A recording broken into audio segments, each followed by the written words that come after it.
So much has happened with the Starr Park CCTV, and it's time to catch you all up to speed. Things are heating up, dude. So as I said in our most recent video covering the Starr Park CCTV madness, be sure you guys are subscribed to the channel. I can promise you this is by far the best place you can go to for informative information on this. The absolute legends, once again, over at Starchive are working around the clock, and I've been in close contact with them, helping as much as I can as well. And let me tell you, the stuff that we found already is pretty dang wild. So let's catch you guys up to speed. So where we last left off with this craziness going on, we were covering the beginning of 4/11, which, as you guys can see today, is the start of 7/11. I thought it'd be kind of tiring if we just did this every single day, and I thought it'd be much more enjoyable if we wait a few days and compile all of the important stuff so we can see really narratively where this is going overall.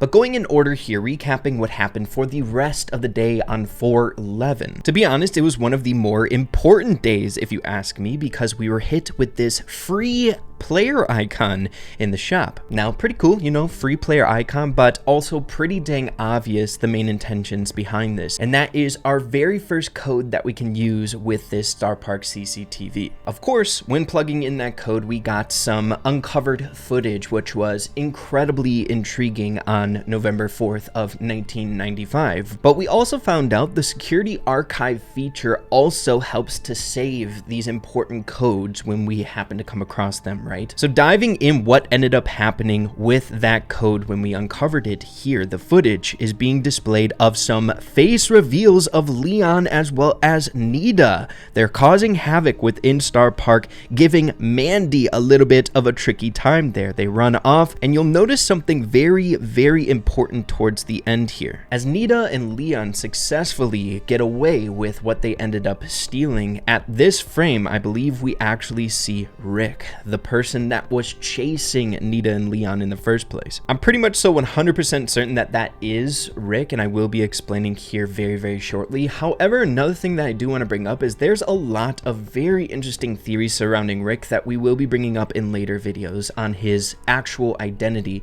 and what he could be here in the Starr Park universe. And before we move along, another really, really interesting details, it looks like we see another brawler here in 1995. I think we can see Poco, the musician, entertaining some people there on the top left-hand corner of the screen. Now, to help explain Rick's identity, we are fast forwarding to November 5th here just for a second before we take a deep dive into that day specifically. But in the security logs, we have Rick writing down here, had a run-in with some juvenile delinquents yesterday, had to set them straight. I run a tight ship around here. So it could be implied that the man that a run-in with juvenile delinquents was Rick in that footage. Super, super cool being able to see Rick's face for the very first time. Kind of the most important figure with this whole CCTV madness, seeing that we're kind of looking at everything going down from his viewpoint, right? We have his notebooks, we have what he's doing here at the desk. We are seeing what's about to unfold at Starr Park for the worse, I would say, through Rick's perspective. Now, as for other noteworthy things that ended up happening on November 4th of 1995,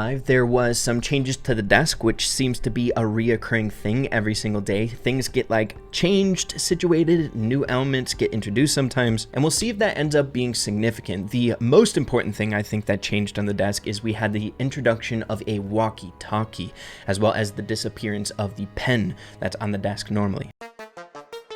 Next up, November 5th of 1995, in my humble opinion, probably the most chaotic day or most things happening in one day so far here during the Starr Park CCTV. First things first, we were given another code, the second code, and that was given to us in a little bit harder to find way, and that was through this promotional artwork for Sam's skin coming out, and that was here on the teeth, the code, plain as day, jotted down there. Now, the footage that was uncovered with this code, I think, is incredibly important, and again, we will leave time towards the end to theory craft on what's going down here or what's to come next, but this footage is insane. We have something new, a new environment here within the Starr Park CCTV footage where we have Jackie and Dynamite.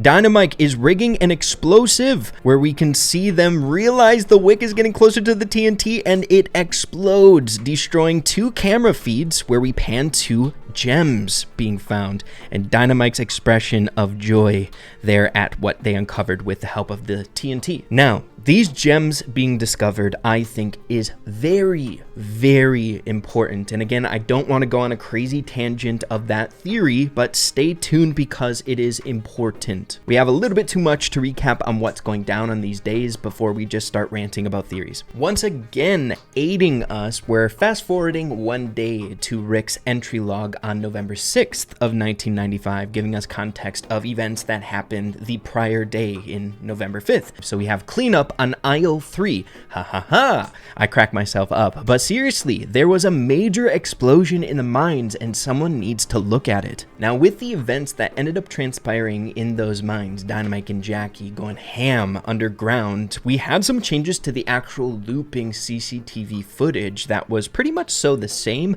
up until this point, and that is different perspectives from the jungle theme, as well as we have brand new footage of the mining locations. So kind of like a Wild Wild West environment where we know Spike to be, Barley, around that area, right? But it seems like because this craziness ended up happening in the mines that they found it necessary to put some security footage on this environment. We can even see camera footage within the mine itself where the destroyed cameras, I believe, were in the first place. Some other smaller noteworthy things that happened on November 5th of 1995 is, of course, we had some things changing on the desk once again. I think it could be important in the future, but I also think it's just showing that, you know, Rick is busy at his job. Things are moving around. The most important thing that I think might happen in the future is some of these things that haven't been clickable might be clickable in the future, like the telephone or the walkie-talkie. Rounding the corner to November 6th of 1995, believe it or not, one of the most calming days on the Starr Park CCTV footage, almost as if there was a calm after the aftermath within the mine. There was no new codes discovered or anything like that. It was just the same looping thing that we've grown accustomed to now with the CCTV footage, with, of course, the new footage along with it. So the environment where we see the Wild Wild West stuff going down, as well as the additional footage from the jungle theme environment, just kind of different camera angles. But finally, we make it to current day, the morning of November 7th of 1995, which has been a reoccurring format here on these recap videos that we've been doing here on the channel, where we're just catching the beginning of the newest day, right? And what ended up changing here initially, there very well could be more here in the future of this day, which we will recap in the future. Maybe a new code might come out today. We'll have to see. But of course, we got a new journal entry here from Rick, and no time of when the entry was made. It's just Rick doodling Dynamite there. New invention, it was crossed off. Socks that go on your hands. Never mind, that's just gloves. Obviously, the contents of the desk has changed a little bit as well, and we're still seeing looping footage of those new camera angles. So now that we're all recapped, it's time to get into some interesting speculation and theories about what's going down here, right? With the crazy codes and the footage that we found with the codes. What does it all mean? So first things first, getting out of the way the interesting speculation of possible future update Easter eggs here, which I find very, very compelling whenever we go over these types of things, but not necessarily theory crafting about what's going down, right? So with some of these new camera angles within the jungle theme area, we can actually see a volcano and a skull, subject of several speculations and theories in the past of a potential theme coming out where the centerpiece is a volcano. We've brought up this photo on countless occasions now, I think giving credit to its significance when it comes to theory crafting and its potential in the future, and that is a volcano smack dab in a frame of the Invest in the Future video, where you guys know that video is notorious for giving us future themes that would then come out, and that volcano has yet to be a theme that has been released, and we're seeing it here with the CCTV footage. Here's another fantastic angle of that volcano. We got a skull on it as well as lava coming off the top, so we know it's a location within Starr Park, but it hasn't been defined yet, so that, in my opinion, implies that it very well could be a theme in the future. A good way to look at Brawl Stars updates, and specifically their themes whenever they come out, is they are ways to identify locations within Starr Park. With these new themes that come out each and every update, we are given new perspectives of locations within Starr Park and how it flushes out the theme park in its entirety much more. And I would say we pretty much so have almost everything mapped out in terms of updates, but that's basically Brawl Stars updates, bringing and identifying themes within Starr Park, and that volcano has yet to be identified, thus implying that there should be an update to identify that location within the park. But with that out of the way, as for a general theory as to where I think all of this is going, if you guys have been kind of keeping up with it, or after what you guys heard from this video, there seems to be kind of a boiling point where things are getting more and more out of hand. Nothing bad necessarily happened with the footage of Leon and Nita stealing within Starr Park. It's just kind of showing us a nice little viewpoint of brawlers and kind of origin story-esque stuff. We're seeing them in a different light, right? Nita and Leon. But where I think things are going to start really heating up and get bizarre, and we're starting to see kind of the downfall of Starr Park when it starts to get bad, is this, right? This very well could be the catalyst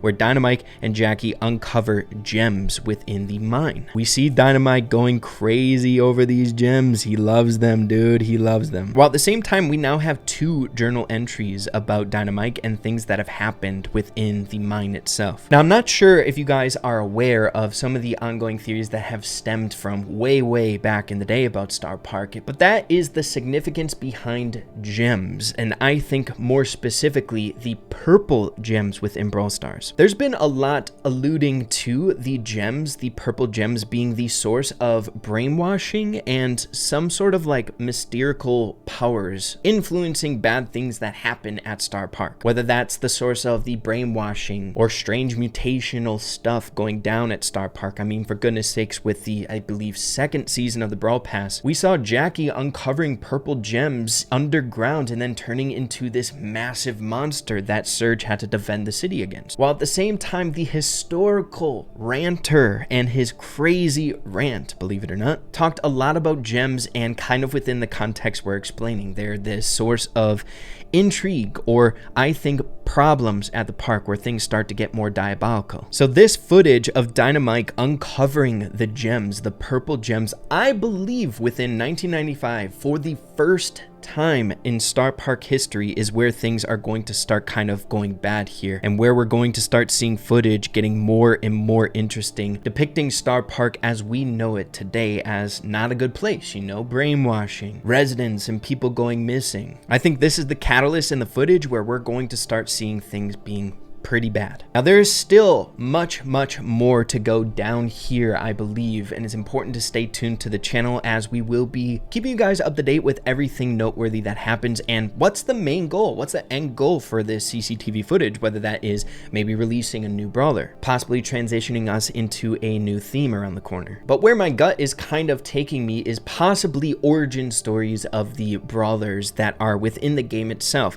There's a ton of unexplained things that are incredibly intriguing, much like how come certain brawlers haven't changed, seeing that we're looking at footage in 1995. We still see Leon and Nita looking the exact same in-game to this day, which is like 28 years ago. There's still a lot of things that haven't been answered yet, which I'm hoping we can get those answers for you guys in due time, and where this all is going to lead. But there you have it, everyone. That's a recap of everything that has happened up until this point. Keep your eyes peeled on the channel once again. There's still probably plenty to happen here today, and if anything does end up happening, of course, I'll keep you guys in the loop on that. So subscribe and stay tuned. But yeah, everyone, thank you for watching. We'll see you in the next one. Adios.